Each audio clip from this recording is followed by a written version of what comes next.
suis arrivée chez une cliente, elle m'ouvre la porte tout sourire, bonjour, nanana. Commence à rentrer chez elle, et elle me dit on va pas faire la séance. Comment ça on va pas faire la séance? En fait, elle est en télétravail, et sur ses pauses du midi, du coup, elle fait ses séances de sport. Sauf que là, elle a eu une réunion, depuis ce matin. Mais elle s'est dit, mais à 12h30, la réunion, elle aura terminé. Que nenni. Donc en fait, elle m'a pas prévenu. J'étais à la porte de chez elle en mode toc toc toc. Et elle me dit, je suis en réunion. Je suis là. En fait, évidemment, dans les cas comme ça, je facture la séance et quand on m'annule une séance, genre 1 ou 2 heures avant, je facture. Les aléas, ça peut arriver. Ça arrive à tout le monde. Mais tu me préviens. En fait, je me déplace pas de chez moi jusqu'à chez toi. Et tu me dis on fait pas la séance. En plus c'est une cliente trop sympa là qui a du mal à reprendre un rythme parce qu'elle était partie 3 semaines en vacances, on n'a pas pu se voir. Ensuite elle a eu beaucoup de taf quand elle est revenue. Donc pareil, il y a des séances qu'on sautait. Normalement je la vois 3 fois par semaine. Et là j'étais là en mode comment ça on se voit pas?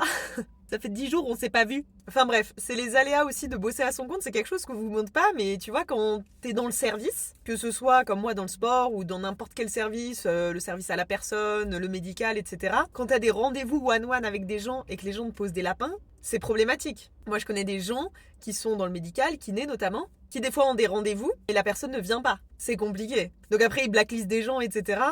Moi, j'ai la chance d'avoir des relations, on va dire, privilégiées avec mes clients puisque j'ai la chance de pouvoir choisir avec qui je travaille vu que ça fait un moment que je coach maintenant. Donc, je suis que avec des gens de confiance qui savent comment je fonctionne. Et là, quand je lui ai dit, du coup, je vais devoir facturer la séance, elle m'a dit oui, bien sûr. Donc, les règles, elles sont établies dès le départ parce que sinon, tu te fais couillonner. Ce que les gens se rendent pas compte, c'est que pour eux, ils disent bon, j'annule une fois, c'est pas grave, mais toi, ça peut changer toute ton organisation parce que tu fais tes coachings ou tes séances ou tes cours ou tes rendez-vous en fonction des personnes. Tu géolocalises dans la même zone, c'est-à-dire que moi, je m'arrange toujours pour essayer de foutre mes coachings dans les mêmes villes, les mêmes jours, pour pas avoir à faire plein d'allers-retours. Tu crées ton emploi du temps autour de tes rendez-vous ou de tes coachings. Donc c'est une vraie orga et les gens se rendent pas compte. Ils sont là en mode non, mais vas-y, c'est bon, c'est pas grave.